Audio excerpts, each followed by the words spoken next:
Welcome to another episode of the Neurotrition Podcast, where we give you the tools to balance the brain, optimize the body, and redefine how to unlock human potential. What supplements should I be taking? What supplements do you take? And that is always a very difficult question to ask people without, or answer people without the proper context and information. The worse your lifestyle is, the more supplements I'm going to end up giving you every single time. I always tell people, if you do X, Y, and Z, I can cut your supplements in half.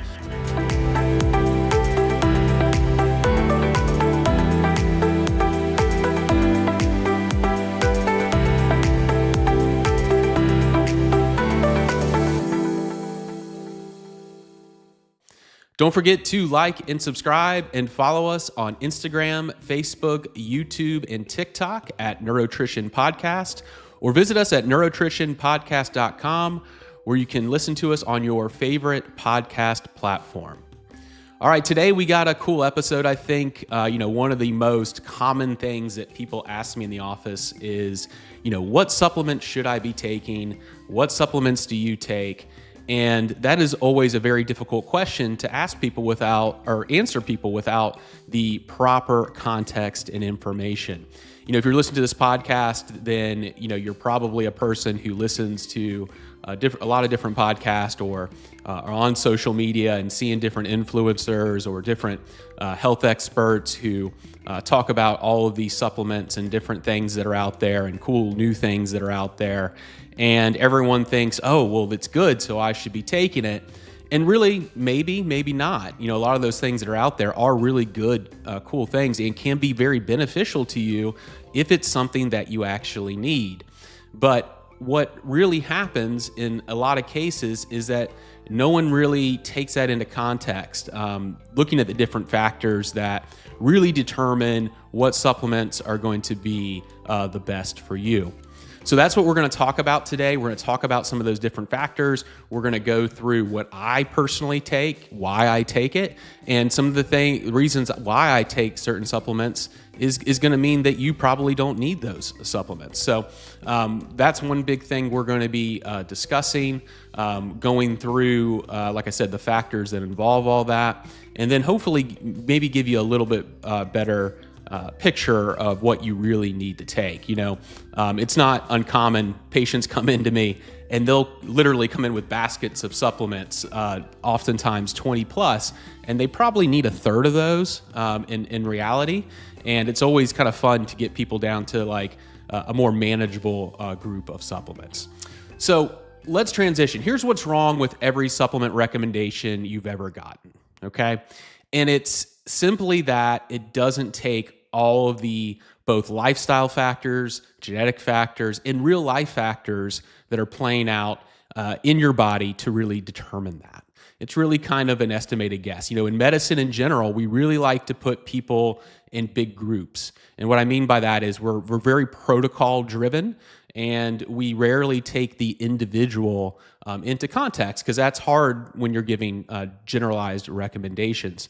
So let's talk about some of the factors that we need to determine number one. Number one is going to be your actual lab test, okay? What vitamins are you low in? Are you low in vitamin D? Are you low in B12? Are you low in things like iron, okay, magnesium? These are obvious markers where we can determine you need a supplement or don't need a supplement. Or maybe you actually just need to change your eating habits a little bit. Maybe you need to get a more diverse, nutrient-dense diet going into, because that's really, whenever we can get nutrients from food naturally has coenzymes and cofactors that help you utilize nutrients at a more efficient level. So whenever I can tell somebody, hey, you need to, actually a great example is when I need people to increase their selenium intake, which is a very powerful antioxidant. It really helps with thyroid conversion and thyroid function. And you can eat 3 or 5 Brazil nuts a day and get a very adequate amount of selenium into your system. So it's little things like that oftentimes I like to recommend. The second thing is lifestyle. How do you sleep? How are you eating? Are you eating fast food 3 or 5 days a week. I can tell you I'm going to work on changing that before I give you a ton of supplements. Now, I may give certain supplements in the short term just to kind of help divert that, but we can't have that as a long-term need. The worse your lifestyle is, the more supplements I'm going to end up giving you every single time. I always tell people, if you do X, Y, and Z, I can cut your supplements in half. So sometimes we need certain things in there that are going to have to offset that stress response, because there's only so much we can do to limit our exposure to the stress. Are you getting enough sunlight? Do you drink a lot of alcohol? All of these things are going to be important. Even exercise routine, how much of that are you doing? If someone's weight training 3 or 4 days a week, I'm probably going to recommend they take a little bit more magnesium glycinate so they can have that muscle recovery like they need to. So those are kind of the key ones. And then there's the third factor that I think is really underrated is genetics. And when I mean genetics, I mean something called epigenetics. Epigenetics are the genes that basically think of them as strengths and weaknesses, and they can be manipulated. The genetics themselves can't be manipulated, but the result of how that genetic code works in controls your body can be augmented. So an example would be probably the most popular one out there that people know about is MTHFR. That's a genetic mutation that impacts how you process and utilize things like folic acid. And I hate using the term folic acid because folic acid is not actually a real vitamin. Folic acid is a synthetic version of folate that humans have made. It's basically whenever you see fortified foods on a label on something you buy that's processed, they put folic acid in there. And if you don't, if you're not breaking that down properly, then you're not going to utilize it, and it can create a lot of inflammation and basically really affect almost every system in your body. So that is a really, really important one. But then if you have that mutation, then you take things like methylfolate, then you can help make that system work more efficiently. And there's blood tests you can run to see if that is creating inflammation. Things like homocysteine is a really good marker to see if that even if you don't know if you have that MTHFR mutation, then you can use that as a inflammatory marker to see if that is a problem and then deal with it. So those are kind of the 3 key areas that I really like to focus on. And if you start off with at least that, and if nothing else, lifestyle and labs are going to be a good starting point. You don't necessarily have to have those genetics, but I always recommend it when people can do it. The genetic testing is a one-time test. It's not crazy expensive to do a really comprehensive genetic test like MaxGen labs that we use in our office. And so if you can do that, I highly recommend it. So those 3 things are a baseline. So let's use those as an example, and I'm going to start breaking down what I take on a personal level and put the context to these different factors on why I take it. So let's start off with my labs, okay? So, as we've talked about in the last couple of episodes, I've been on a little bit of a health journey myself, taking my own recommendations and trying to improve my health. So beginning of the year, I guess end of last year, I did some lab testing on myself. I looked at everything from my sugar handling to inflammation, my hormone levels. I looked at my essential fatty acid balance. So that's what that means, is looking at the balance between your omega-3s and your omega-6s. And I also had genetics that I looked at myself too. And then, of course, I was changing my lifestyle at that point, but I also had to take into consideration the lifestyle that I was already living up to that point. So let's take lifestyle first, and then we'll break down what supplements I was doing to help with that. So with lifestyle, I have lots of stress, run a small business. As we talked about in the last episode, I have a child with special needs. So there's always a lot of stress going on. A lot of times it's good stress, but my life is very busy and very demanding. So one of the things that I do for that is something called Adaptocrine. That's a nutrient from a company called Epigenetics. And essentially what it is, it's a mixture of adaptogen herbs. And adaptogen herbs are basically things like ashwagandha, eleuthero, rhodiola. There's a few other ones in this blend. And basically, they're a synergistic blend that help balance your cortisol response. Your cortisol is that stress hormone that's released. And adaptogen herbs are really cool because when you get them into your body, if your cortisol needs a little bump, say your cortisol in the morning is a little bit lower, you should have actually pretty high cortisol in the morning times to kind of wake you up. Then those adaptogen herbs will tend to bump up that cortisol. If your cortisol is too high, then those adaptogen herbs will tend to lower that cortisol response. So that is something I usually take one of those in the morning, sometimes one at lunch, depending on how the week is going. Now, it is important, especially with herbs. Most herbs, I do recommend cycling on and cycling off. So I might take it pretty consistently for about 6 weeks, and then I'll take a month or two off of it. Or I'll just take it periodically through the week, maybe 2 or 3 times a week, so I'm not overloading. We always remember herbs are kind of like mini medications, okay? And whenever you're taking something that's driving physiological processes like that, it always has the potential to kind of confuse your body on how to operate on a normal level. When you're manipulating how the body operates on that physiological response, then when your body is used to that and then you take it away and you're trying to get your body to do it on its own, it can kind of get confused and not do that very efficiently, just like with hormone replacement. The next thing, as far as lifestyle was, I wasn't pre-diabetic at that point. My A1C was maybe a point from being that. So I took something called Berberine that helped with insulin resistance, helped push that sugar into the cell so I could get more efficient insulin response. I'm off that now because I was, as I engaged in a lot of exercise, then that was not needed anymore as that went down. So that's great. You can also get off of some of these supplements as well.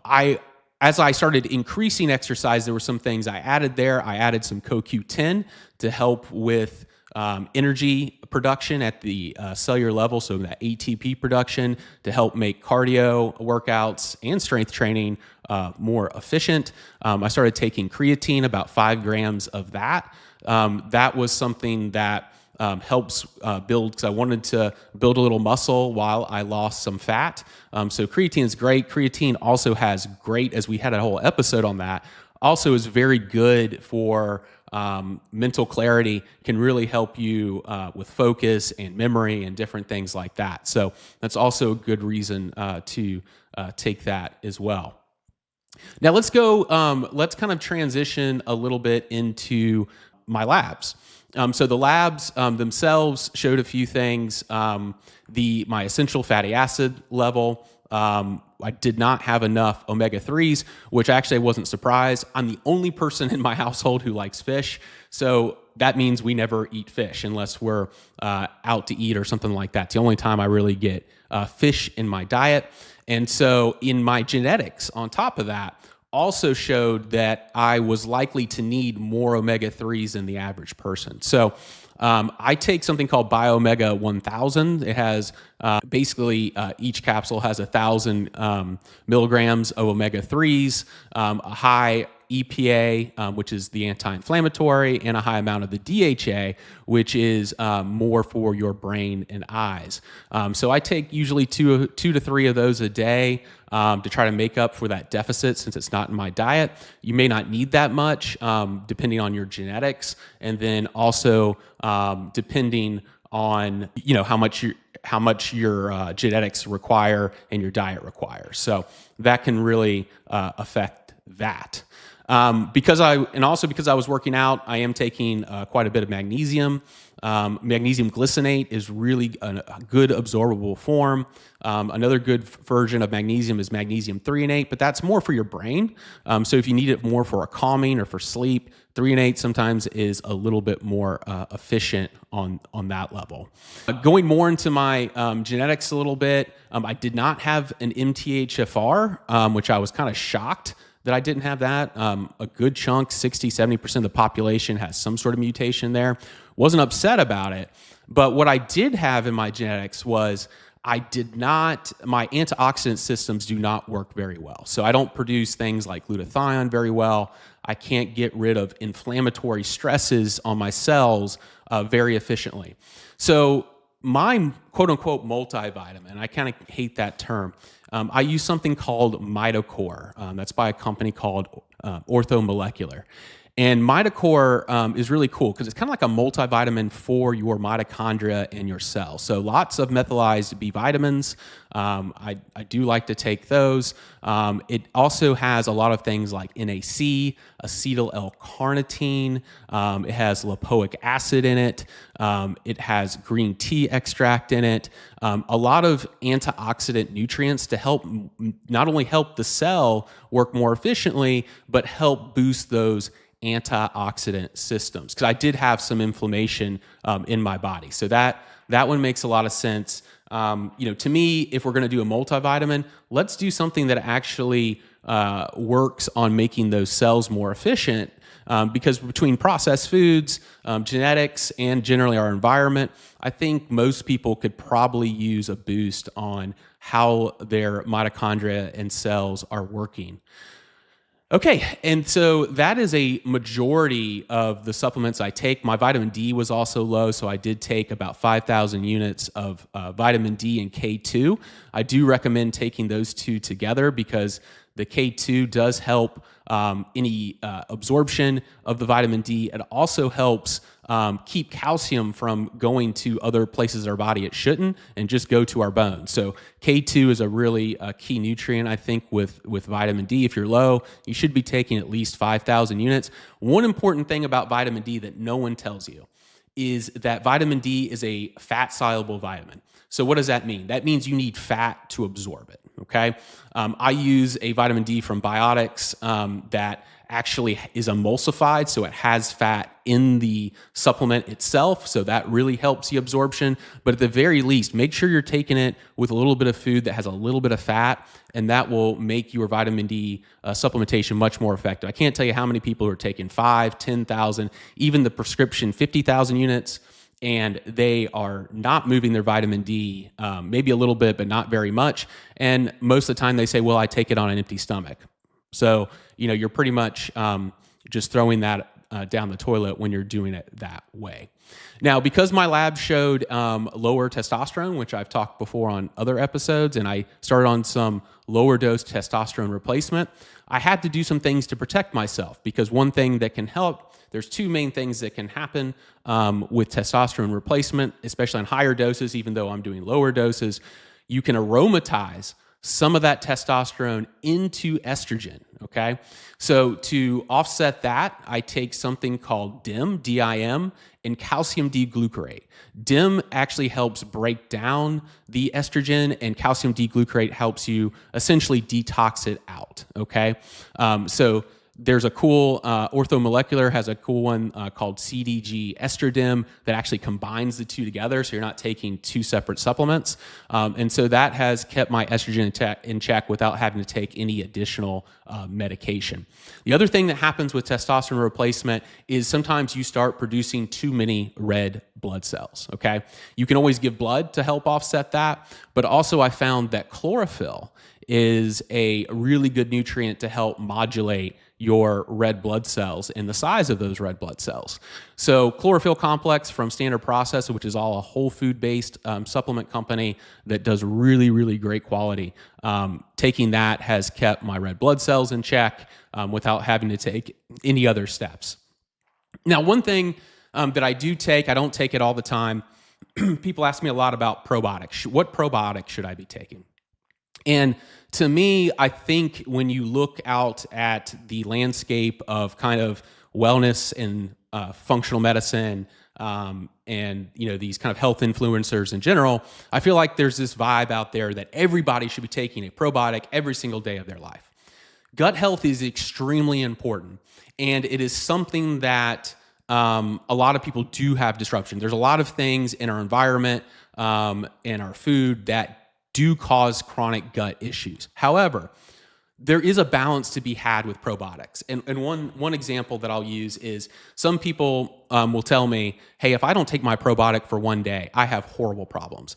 If that's the case, there's probably some other imbalances coming into play there. You have too much yeast, you have overgrown bacteria, you have other issues going on.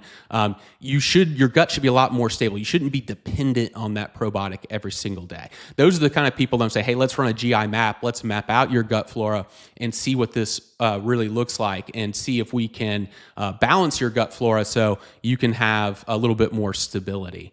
The other thing about probiotics is, as I just mentioned, in a GI map, a lot of times, actually more commonly, I see an issue where people have certain bacteria that are normal to be there, but they're in too much amount. So if you do a lot of, especially prebiotics, and a lot of probiotics now have those prebiotics in them, those prebiotics actually can end up making you worse because they're just a fertilizer.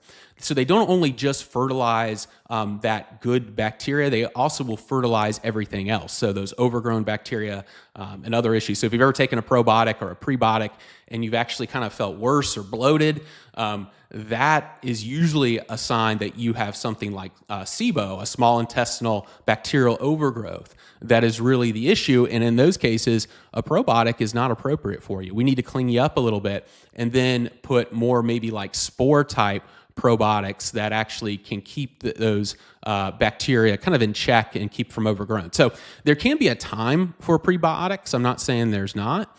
They can be very, very helpful, but as a global recommendation, I do urge caution with that. And kind of like the herbs, I do like to cycle probiotics as well.